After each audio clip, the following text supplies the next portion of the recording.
అధిష్టానం సరికొత్త వార్తల ప్రపంచం. అధిష్టానం వాక్ స్వతంత్ర ప్రజాబలం. వెల్కమ్ టు అధిష్టానం టీవీ. ముందుగా బులెటిన్ లో హెడ్లైన్స్. ద్రావిడ యూనివర్సిటీలో స్వర్ణ కుప్పం విజన్ 2029 డాక్యుమెంట్ ఆవిష్కరణ చేసిన సీఎం చంద్రబాబు. రాబోయే 3 నెలల్లో టీసీఎస్ ఇన్నోవేషన్ హబ్ ను ఏపీలో తీసుకురాబోతున్నాము. మంత్రి నారా లోకేష్. పెద్దవాడైనప్పటికీ మరి రకరకాల అన్ని కూడా రతన్ టాటా మానవతావాది, ఉండి ఎమ్మెల్యే రఘురామకృష్ణంరాజు. మానవాళి అభ్యుదయానికే. రతన్ టాటా ప్రపంచ పారిశ్రామికవేత్తల్లో దేశభక్తి, ప్రజాసేవే ధ్యేయంగా ఎదిగిన వ్యక్తి.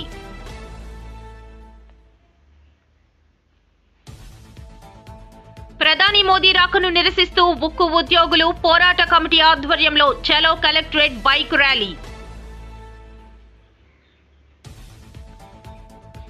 వెంకటాద్రి పర్వతంపై భక్తులకు ఏడాదిలోగా అన్ని సౌకర్యాలు కల్పించేందుకు చర్యలు.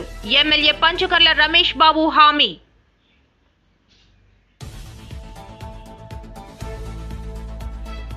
తనకు స్కూల్లో ఉన్నప్పటి నుంచి ఏదో ఒకటి సాధించాలని ఉండేదని మెగాస్టార్ చిరంజీవి తెలిపారు.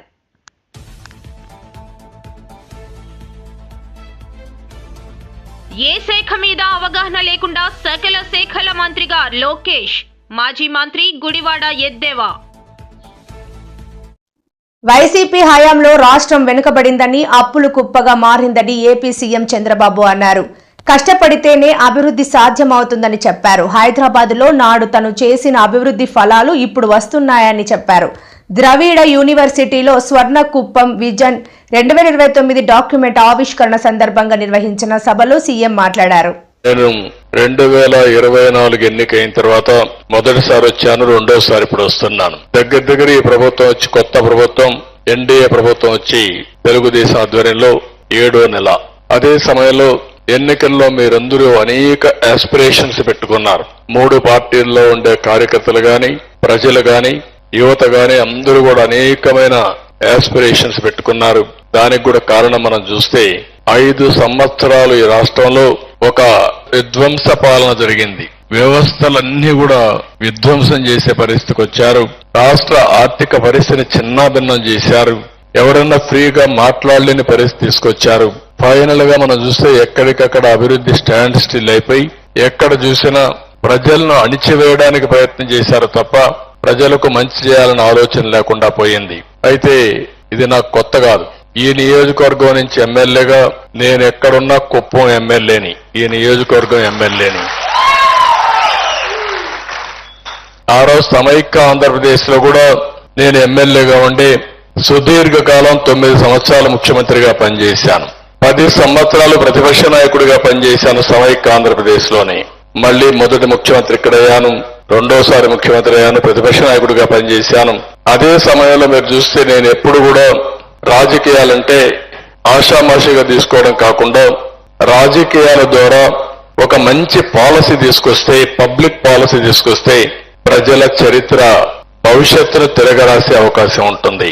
ఈ రోజు ఒక దేశంలో ఒక మంచి నాయకుడు ఉండి, ఒక రాష్ట్రంలో ఒక మంచి నాయకుడు ఉండి, లేకపోతే కుటుంబానికి కూడా ఒక సమర్థవంతమైన నాయకుడు ఉంటే, సమర్థవంతంగా ప్లాన్ చేయగలిగితే ఏదైనా సాధ్యం. అది చేసి నిరూపించిన పార్టీ తెలుగుదేశం పార్టీ అని చెప్పి కూడా నేను మీకు తెలియజేస్తున్నా. మీరు చూస్తే 95లో ఎవ్వరూ ఊహించిన రోజులు. విజన్ 2020 తయారు చేశాను. చాలా మంది మాట్లాడారు, చాలా విధంగా విమర్శ చేశారు. ఏ వ్యక్తి అయినా సరే దూరదృష్టి లేకుండా, ఒక డైరెక్షన్ లేకుండా గాలిపటం మారి తిరిగితే జీవితాల్లో ఎవరు పైకి రారు. కానీ ఏ వ్యక్తి అయినా సరే నిర్దిష్టమైన ఆలోచనలు పెట్టుకుని ఒక పద్ధతి ప్రకారం పనిచేయగలిగితే జీవితంలో ఏదైనా సాధించే శక్తి ఉంటుంది. ఈ రోజు మీరు ఒక్క విషయం గుర్తుపెట్టుకోవాలి. మొన్నే అంబేద్కర్ జయంతి ఉత్సవాలు గాని ఇవన్నీ మనం జరుపుకున్నాం. ఆయన కూడా ఒక ఆర్డినరీ మనిషే. పేద కుటుంబంలో పుట్టాడు, రాజ్యాంగాన్ని రాశాడు, దూరదృష్టి ఆలోచించాడు. ఈ రోజు ప్రజల గుండెల్లో శాశ్వతంగా మిగిలే పరిస్థితికి వచ్చారు. అదేవిధంగా ఒక మహాత్మా గాంధీ దేశం కోసం పోరాడి స్వాతంత్రం తీసుకొచ్చారు. 75 సంవత్సరాలు పూర్తయ్యాయి. ఇంకొక 25 సంవత్సరాల్లో 100 సంవత్సరాల మనమందరం స్వతంత్ర వేడుకలు జరుపుకోబోతున్నాం. ఈ రోజు మీరు చూస్తే మనం తీసుకున్న నిర్ణయాలు రాబోయే 3 నెలల్లో టీసీఎస్ ఇన్నోవేషన్ హబ్ ను ఏపీలో తీసుకురాబోతున్నామని మంత్రి నారా లోకేష్ ప్రకటించారు. 10,000 మందికి ఉపాధి కల్పించబోతున్నామని చెప్పారు. ప్రపంచానికి టాటా బ్రాండ్ ను పరిచయం చేసిన వ్యక్తి రతన్ టాటా అన్నారు. విలువలతో కూడిన పారిశ్రామికవేత్త రతన్ టాటా అని తెలిపారు. దేశీయ ఉత్పత్తులు బ్రాండ్ దెబ్బతినకుండా జాగ్రత్తలు తీసుకున్న వ్యక్తి రతన్ టాటా అని ప్రశంసించారు. 108 ఏళ్ల చరిత్ర ఉన్న ఉండి జెడ్పీ హై స్కూల్ని రెనోవేట్ చేశారు రఘురామకృష్ణరాజు గారు. నా చేతులుగా ఆ రెనోవేషన్ని ఓపెన్ చేస్తున్న నిజంగానే నా అదృష్టంగా భావిస్తున్నా. మనసున్న మహారాజు పివిజి రాజు గారు ఈ స్కూల్ని ప్రారంభించారు. విద్యా వ్యవస్థల కోసం అనేక సంస్కరణలు తీసుకొచ్చారు. అసలు ఆంధ్ర రాష్ట్రానికి ఎయిడెడ్ స్కూల్స్ పరిచయం చేసిన వ్యక్తి పివిజి రాజు గారు. సిరిస్ రాజు గారు లాంటి గొప్ప వ్యక్తులు కూడా ఆ స్కూల్లో చదువుతాం జరిగింది. ఇప్పుడు మన ఫైర్ బ్రాండ్ ఆర్ఆర్ఆర్ గురించి కూడా ఒక 2 మాటలు చెప్పాల్సిన అవసరం ఉంది. ఆర్ఆర్ఆర్ అంటే ఏంటో తెలుసా? Real, responsible, rebel. రెబెల్ మర్చిపోకూడదు మనం. రియల్ అనే విషయం, ఎందుకంటే వ్యక్తిగతంగా ఇద్దరం దాదాపు 1 దశాబ్దం పాటు కలిసి ప్రయాణం చేసాం. కొన్ని సందర్భాల్లో విభేదించాం, ఇదేమో అందరు తెలిసిన విషయమే, విభేదించాం, కానీ ఎప్పుడు మిత్రులుగానే ఉండిపోయాం. ఎప్పుడైతే చంద్రబాబు నాయుడు గారిని అరెస్ట్ చేశారో నాకు టాప్ మొదటి 10 మందిలో ఫోన్ చేసిన వ్యక్తి ఆర్ఆర్ఆర్ గారు. వేరే పార్టీ అయినా ఫోన్ చేసి జరిగింది కరెక్ట్ కాదు, లేదు మీకు అండగా నిలబడతాం, లీగల్గా నీకు ఏం హెల్ప్ కావాలంటే కూడా గైడ్ చేస్తానన్నారు. నేను ఆనాడు ఢిల్లీకి వెళ్ళి ఉన్నప్పుడు కూడా ప్రతి క్షణం నాతో ఉండేవారు. కోర్టులో ఏం జరుగుతుంది, ఏం చేస్తే బాగుంటుందని నేను గైడ్ కూడా చేశారు. అందుకే అంటున్నా, రియల్ మనసున్న వ్యక్తి ఆర్ఆర్ఆర్ గారు. మనందరం చూసాం, 5 ఏళ్ళు అనేక పోరాటాలు చేశారు. రాజద్రోహం కేసు పెట్టి కొట్టినా కూడా ఆయన పట్టించుకోలేదు. నమ్ముకున్న సిద్ధాంతాల కోసం ఆయన ముందరికెళ్ళారు. మీరందరూ ఆశీర్వదించారు, మంచి మెజారిటీ ఆయన గెలిపించారు. గెలిచిన తర్వాత ఇప్పుడు ఎమ్మెల్యే అయిపోయాను, రిలాక్స్ అవలా. ఇమీడియట్గా కలెక్టర్ గారికి చెప్పి ఏకంగా ఉండి డెవలప్మెంట్ ఫండ్ ఏర్పాటు చేశారు. ఆయన స్నేహితులు, శ్రేయోభిలాషులు అందరితో మాట్లాడి ఆ ఫండ్కి నిధులు తీసుకొచ్చి ఉండి అభివృద్ధి కోసం డబ్బులు ఖర్చు పెడుతున్నారు. జెడ్పీ హై స్కూల్ అభివృద్ధి కోసం 60 లక్షల రూపాయలు ఖర్చు పెట్టారు. 34 ప్రభుత్వ పాఠశాలలు ఉంటే 31 ప్రభుత్వ పాఠశాలలో బిల్డింగ్స్ కానీ, క్లాస్ రూమ్స్ కానీ, డెస్క్. రతన్ టాటా మానవతావాది అయి ఉండి ఎమ్మెల్యే రఘురామకృష్ణంరాజు తెలిపారు. లక్షలాది మందికి ఉపాధి కల్పించిన మహా పారిశ్రామికవేత్త అని చెప్పారు. సంక్రాంతి పండుగలోపు రతన్ టాటా విగ్రహ ఆవిష్కరణ చేయాలని భావించామన్నారు. ఎంత ఎదిగినా ఒదిగి ఉండాలనే తత్వం రతన్ టాటాది అని చెప్పారు. గ్రామాల అభివృద్ధిలో స్థానికుల సహకారం అవసరమని ఎమ్మెల్యే రఘురామకృష్ణంరాజు తెలిపారు. తక్కువ నిమిషాలు అయినప్పటికీ కూడా ఒక మూర్తిభవించిన సంస్కారాన్ని ఆయనలో నేను చూసా. ఆయన ఎంత పెద్దవాడైనప్పటికీ మరి రకరకాల అన్నీ కూడా ఆయన ట్రస్టుల పేరు మీద ఎక్కువ మానవాళి అభ్యుదయానికే ఉపయోగించారు. నేను నెంబర్ 1 ధనవంతుణ్ణి, నెంబర్ 2 ధనవంతుణ్ణి అన్న ఆ రికార్డుల జోలికి వెళ్లకుండా సంపాదించిందంతా కూడా ఆ ట్రస్టుల్లోనే పెట్టి ఎన్నో లక్షల మందికి ఉపాధి కల్పించిన మహానుభావుడు రతన్ టాటా గారు.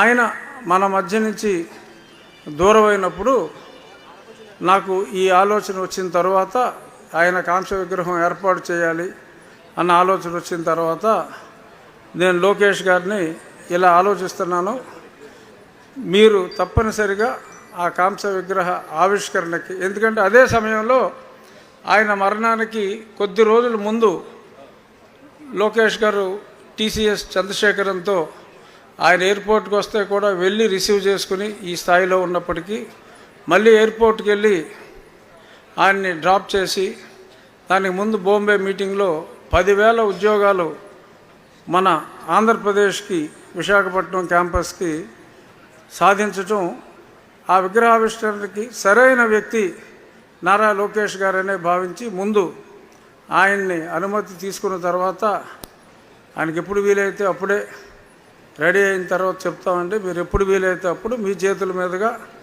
ఏమాత్రం అవకాశం ఉన్నా పండుగ లోపు, ఎందుకంటే పండుగకి మాకు ఎక్కలేని జనం వచ్చేస్తారు. 6 నెలల ముందే రూమ్లన్నీ బుక్ అయిపోతాయి. మీరు చెప్పలేదు, మేము లేదు. సో అందరికీ కూడా ఈ రతన్ టాటా గారు విగ్రహం ఒక స్ఫూర్తినివ్వాలి అనే ఉద్దేశంతో పండగ ముందే రావాలంటే ఆయన ఈరోజు మనకి ఆ అవకాశం ఇవ్వటం జరిగింది. అలాగే ఈరోజు ఇది ఐటీ శాఖ మంత్రిగా, అది విద్యాశాఖ మంత్రిగా ఎప్పుడో 108 సంవత్సరాల క్రితం పాఠశాల అయిన ఉండి పాఠశాల మా తాతయ్యలిద్దరూ కూడా అక్కడే కొద్ది కాలం చదివారు. దాన్ని అభివృద్ధి చేయాలి అనే కాన్సెప్ట్తో ముందు చిన్నగా ఒక 10 లక్షల వ్యయంతో బాగా చేయాలనుకుంటే అలా దాతలు కూడా ఆ రకంగా.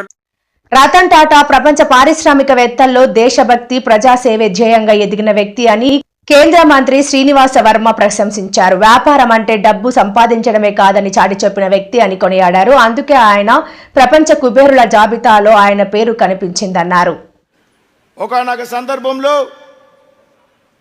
డీజిల్ కారుని దేశానికి పరిచయం చేసినటువంటి వ్యక్తి, టాటా ఇండికా కారుని దేశానికి పరిచయం చేసినటువంటి వ్యక్తి. ఆ తరువాత కాలంలో చాలా ఒడిదుడుకులైన ఇబ్బందులు ఎదురైనటువంటి సందర్భంలో ఆయన ఎవరైతే ఫోర్డ్ కంపెనీ ఓనర్ని సంప్రదిస్తాడు, టాటా మోటార్స్ కొనుగోలు అమ్మడానికి సిద్ధపడి.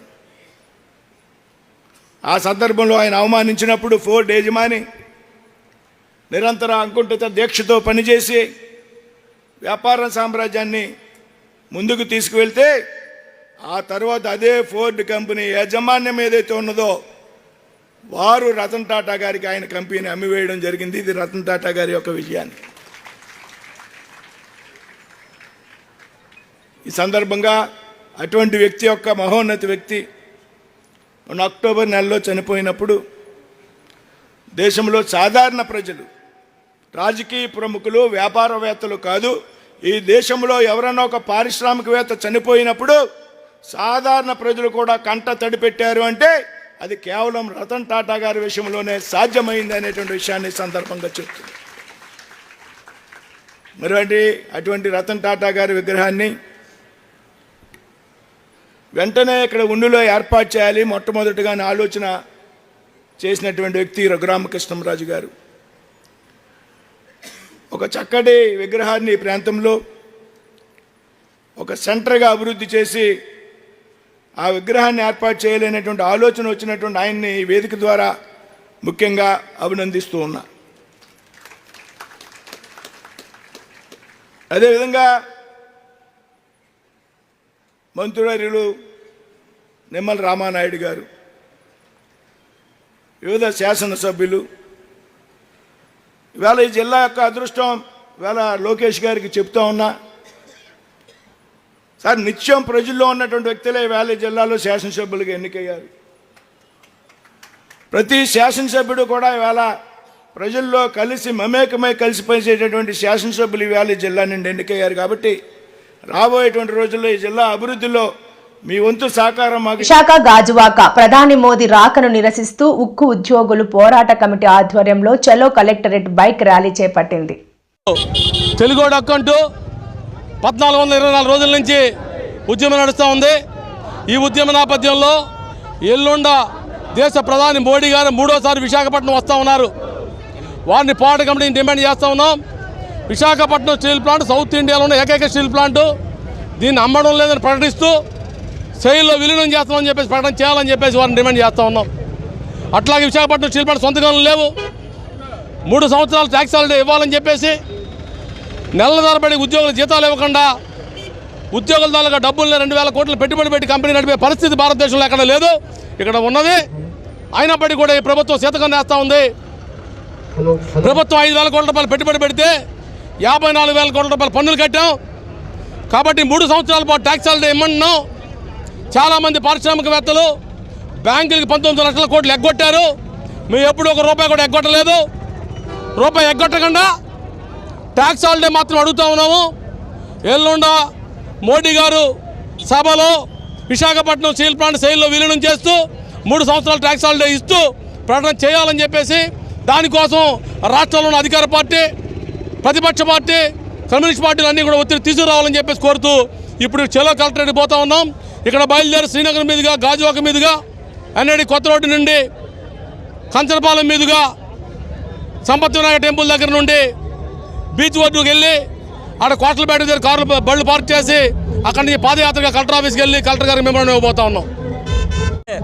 దీనికి ఒక చరిత్ర ఉంది. ప్రయాణ త్యాగాలతోటి ఉద్యమిస్తున్న స్టీల్ ప్లాంట్ని మోడీ ప్రభుత్వం దుర్మార్గంగా, దౌర్జన్యంగా 100% అమ్ముతామని చెప్పి 4 సంవత్సరాల క్రితం క్యాబినెట్ నిర్ణయం తీసుకున్న దగ్గర నుంచి కూడా ఈరోజు ఉక్కు ఉద్యోగులు కానీ, నిర్వాసితులు కానీ, ప్రజా సంఘాలు కానీ, అలాగే స్టూడెంట్స్ కానీ, రైతు సంఘాలు కానీ పెద్ద ఎత్తున పోరాడుతున్నప్పటికీ ఈరోజు కూడా విశాఖపట్నం స్టీల్ ప్లాంట్ మీద మూసేస్తాం, అమ్మేస్తాం, లేదా మూసేస్తామని ప్రకటన చేస్తున్నారు. ఇప్పుడు కానీ నేను వెనక్కి తీసుకోకపోతే ఈ ఉద్యమం అనేది రాష్ట్ర వ్యాప్తంగా, దేశవ్యాప్తంగా తీసుకెళ్తాం. రేపు 8వ తేదీ విశాఖపట్నం వస్తున్నారు కాబట్టి ఖచ్చితంగా ఈ 4 సంవత్సరాల ఉద్యమాన్ని ఫుల్ స్టాప్ పెట్టాలి. విశాఖపట్నం స్టీల్ ప్లాంట్ సెయిల్లో కలుపుతాము. దీనికి పూర్తి ఉత్పత్తి సరిపడగా 20,000 కోట్లు మాకు బడ్జెట్ కేటాయిస్తాము. అదేవిధంగా మైన్స్ కేటాయిస్తాము, నిర్వాసిత ఉద్యోగం ఇస్తామని చెప్పి చంద్రబాబు నాయుడు గారు పోనీగా అనౌన్స్ చేయించాలి. ఎందుకంటే మాకు అమరావతి, పోలవరమే కాదు, విశాఖపట్నం స్టీల్ ప్లాంట్ ఇది 3వ కన్ను. ఎందుకంటే విశాఖపట్నం స్టీల్ ప్లాంట్ లేకపోతే రాష్ట్రమే లేదు. లక్షలాది మంది ఆధారపడి ఉన్న ఈరోజు కేంద్ర రాష్ట్ర ప్రభుత్వాలకు 60,000 కోట్లు ట్యాక్సులు కట్టాము. అలాగే 4-5 కోట్లు పెట్టుబడి పెడితే సుమారు 4 లక్షల కోట్ల ఆస్తిని సంపాదించిన స్టీల్ ప్లాంట్ని తనకు స్కూల్లో ఉన్నప్పటి నుండి ఏదో ఒకటి సాధించాలని ఉండేదని మెగాస్టార్ చిరంజీవి తెలిపారు. కాలేజీలో అనుకోకుండా ఒక నాటకం వేశాక అందరూ తనని హీరోలా చూశారని, అప్పుడే తనకు నటనపై ఆసక్తి పెరిగిందని ఓ ఈవెంట్లో చెప్పారు. ఎంటర్‌ప్రెన్యూర్‌షిప్ గురించి కానీ, ఎంటర్‌ప్రెన్యూర్ గురించి మీరు చెప్పాలి, ఏదైనా మాట్లాడాలి అంటే ఏం మాట్లాడాలి? ఎంటర్‌ప్రెన్యూర్‌కి ప్రాపర్ స్పెల్లింగ్ కూడా తెలియదు నాకు. ఏం మాట్లాడాలి, ఎలా చేయాలి, దీని గురించి అంటే నాకు తెలియదు. నాకు అప్పుడు అనిపించింది, ఒక మనిషి అభివృద్ధిలోకి రావటానికి ఈ ఎంటర్‌ప్రెన్యూర్‌షిప్ గురించి మన పెద్ద పెద్ద ఎడ్యుకేషనిస్టులు ఏమైతే నిర్వహిస్తాయో, ఏమైతే చెబుతాయో అవన్నీ కూడా మన కాలేజీకి వెళ్లకుండా బహుశా నేర్చుకున్నామేమో. అవి మన అంతరంతరాల్లో ఉండి మనల్ని ప్రాంప్ట్ చేసినేమో. కాబట్టే అంచెలంచెలుగా మనం ఈ స్టేజ్కి చేరుకున్నాము. అంటే నేను ఒక నోవేర్ నుంచి ఈ రోజున సమ్వేర్కి ఈ రోజున వచ్చానంటే కనుక బహుశా అవన్నీ కూడా నాలో అండర్ కరెంట్గా ఉండి నన్ను ప్రాంప్ట్ చేస్తూ, నన్ను ఎంకరేజ్ చేస్తూ, నన్ను సరైన మార్గంలో నడవబట్టి ఈరోజు ఈ స్టేజ్కి వచ్చానేమో. కాబట్టి నా గురించి, నా ఎదుగుదల గురించి, నేను ఎవాల్వ్ అయిన విధానం గురించి, నన్ను నేను మలుచుకున్న విధానం బట్టి, ఆయా ప్రతికూల పరిస్థితిలో ఎలాగ నేను దాన్ని నాకు అనుకూలంగా చేసుకుని, నాకు అనుకూల పరిస్థితి చేసుకుని ఎలా ఎదుగుతూ వచ్చాను అనేది ఈ రోజున మీతో నేను చెప్పుకోగలిగితే, మీరందరూ చదువుకున్న వాళ్ళు కాబట్టి ఈ యొక్క ఎంటర్‌ప్రెన్యూర్‌షిప్లో, ఈ బిజినెస్లో, ఈ కార్పొరేట్లో ఏమేమి చెబుతారో వాటి మీరు అన్వయించుకోవచ్చు.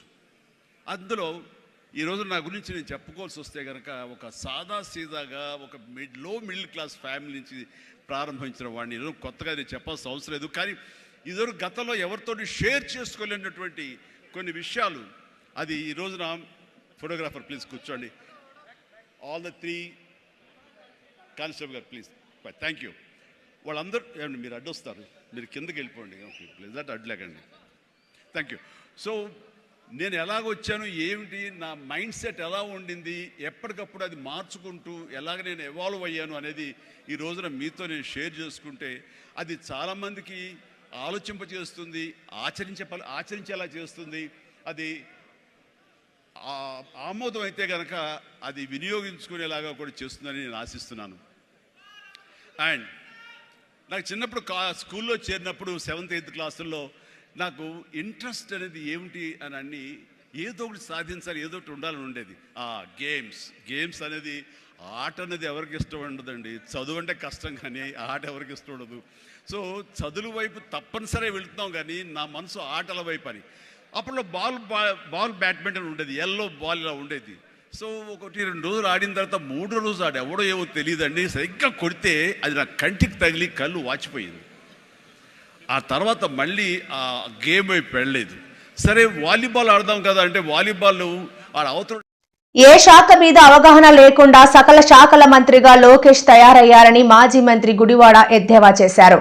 పీఎం మోడీ శంకుస్థాపన చేసే ప్రాజెక్టులన్నీ వైసీపీ హయాంలో వచ్చినవే అని చెప్పారు. 15 ఏళ్లుగా సీఎం ఉండి ఉత్తరాంధ్రకు చంద్రబాబు ఏం చేశారో చెప్పాలని, అభివృద్ధిపై బహిరంగ చర్చకు సిద్ధమా అని సవాల్ విసిరారు. ఏ శాఖ మీద కూడా అవగాహన లేనటువంటి సకల శాఖ మంత్రిగా గడిచినటువంటి 7 నెలలుగా లోకేష్ గారు మంచి పేరు తెచ్చుకున్నారు. మంచి కలెక్షన్ కింగ్గా గడిచినటువంటి 7 మాసాలు రాష్ట్రంలో ఎక్కడ ఏ రకమైనటువంటి దోపిడీ చేయాలి, అన్ని శాఖల్ని ఆయన గుప్పెట్లో పెట్టుకొని ఏ శాఖ నుంచి ఏ రకంగా రాబడి వస్తుందన్నటువంటి దాని మీద ఎక్కువ శ్రద్ధ పెట్టినటువంటి వ్యక్తిగా పేరుగాంచినటువంటి సందర్భాలు మనం చూసాం. అయితే నిన్న వారు చేసినటువంటి ఆరోపణలు కొన్ని ప్రధానమైనటువంటి ఆరోపణలు, వాటికి సమాధానాలు మీ ద్వారా ప్రజలకు చెప్పాలన్నటువంటి ఉద్దేశంతో మీ ముందుకు రావడం జరిగింది. వారు చేసినటువంటి ప్రధానమైనటువంటి ఆరోపణ ఏంటంటే ఉత్తరాంధ్రకి జగన్మోహన్ రెడ్డి గారు చేసింది ఏంటి, ఆయన ఏమీ చేయలేదు. గడిచినటువంటి 5 సంవత్సరాలుగా జగన్మోహన్ రెడ్డి గారి పాలనలో ఉత్తరాంధ్రకి ఏమి మీరు చేశారన్నటువంటి విషయాన్ని వారు అడగడం జరిగింది. ఎక్కడి నుంచి, శ్రీకాకుళం నుంచి పాయకరావుపేట వరకు మొదలు పెట్టమంటారా, లేదా పాయకరావుపేట నుంచి శ్రీకాకుళం వరకు మొదలు పెట్టమంటారా? గతంలో 15 సంవత్సరాలు మీ తండ్రి గారు ఉమ్మడి రాష్ట్రానికి 10 సంవత్సరాలు, రాష్ట్ర విభజన జరిగిన తర్వాత 5 సంవత్సరాలు, 15 సంవత్సరాలు మొన్న వచ్చినటువంటి అధికారానికన్నా ముందు 3 పర్యాయాలు ఈ రాష్ట్రానికి ముఖ్యమంత్రిగా చేశారు. గతంలో ఎప్పుడు కూడా ఉత్తరాంధ్రకి ఆయన హయాంలో జరిగినటువంటి కార్యక్రమాలు ఏంటో ఒకసారి చెప్పుంటే మేము మిగిలినటువంటి వాడికి సమాధానం చెప్పేవాళ్ళం. జగన్మోహన్ రెడ్డి గారు గడిచినటువంటి 5 సంవత్సరాల్లో శ్రీకాకుళంలో మొదలు పెడితే ఉద్దానం కిడ్నీ సమస్యకు సంబంధించి 700 కోట్ల రూపాయలతో వాటర్ ప్రాజెక్టు నిర్మించాం, కిడ్నీ రీసెర్చ్ సెంటర్ నిర్మించాం. ఎన్నో దశాబ్దాలుగా ఉన్నటువంటి మూలపేట పోర్టు నిర్మాణం, శ్రీకాకుళంకి సంబంధించి ఆ ప్రాంతం తాలూకు రూపురేఖలు మార్చేటువంటి శ్రీకాకుళం పోర్టు, మూలపేట పోర్టు నిర్మాణాన్ని ప్రారంభించాం. విజయనగరంలో మెడికల్ కాలేజ్ నిర్మించాం, కురుపాంలో tribal engineering college, Parvathipuram. Venkateswara Swamy కొలువై ఉన్న వెంకటాద్రి పర్వతంపై భక్తులకు ఏడాదిలోగా అన్ని సౌకర్యాలు కల్పించేందుకు చర్యలు తీసుకుంటున్నామని ఎమ్మెల్యే పంచకర్ల రమేష్ బాబు హామీ ఇచ్చారు. ధనుర్మాసం సందర్భాన్ని పురస్కరించుకుని ఆదివారం నిర్వహించిన సుదర్శన యాగంలో ఎమ్మెల్యే పాల్గొన్నారు. పవిత్రమైన ధనుర్మాసంలో పవిత్రమైన సుదర్శన హోమానికి ఇచ్చేసిన అక్క చెల్లెళ్ళు, అన్నదమ్ములు అందరికీ హృదయపూర్వక నమస్కారాలండి. మీ అందరికీ కూడా వెంకటేశ్వర స్వామి ఆశీస్సులు ఉండాలని, సుదర్శన హోమం చేసిన తర్వాత దాని ఫలితాలు వెంటనే కనిపిస్తాయనేది చరిత్ర చెప్పిన విషయం. మరి ఈ హోమంలో పాల్గొన్న మీ అందరికీ కూడా ఆ స్వామి ఆయుర ఆరోగ్యాలు, అష్టైశ్వర్యాలు, ఉన్నతమైన నాణ్యమైన మెరుగైన జీవితాన్ని మీకు ప్రసాదించాలని భగవంతుని కోరుకుంటూ ఎంతో భక్తి శ్రద్ధలతో ఉదయం 7:30 నుంచి ఇప్పటి వరకు కూడా ఏమీ తినకుండా తీసుకోకుండా పవిత్రంగా మీరు ఈ కార్యక్రమంలో పాల్గొన్నందుకు ఆ భగవంతుడి ఆశీస్సులు తప్పకుండా మీకు ఉంటాయి. మరి అడిగితే గాని అమ్మాయినా పెట్టడం కాదు, మరి భగవంతుడికి కూడా మనం ఎంతో కొంత కోరుకోవాలి. మీ పవిత్రమైన కోరికల్ని ఈ రోజు కోరుకుని ఇక్కడి నుంచి దిగిన తర్వాత అవన్నీ నెరవేరాలని భగవంతుడిని నేను కూడా మీ తరఫున నా తరఫున కోరుకుంటాను. సర్వజన సుఖినో భవంతు అన్నారు.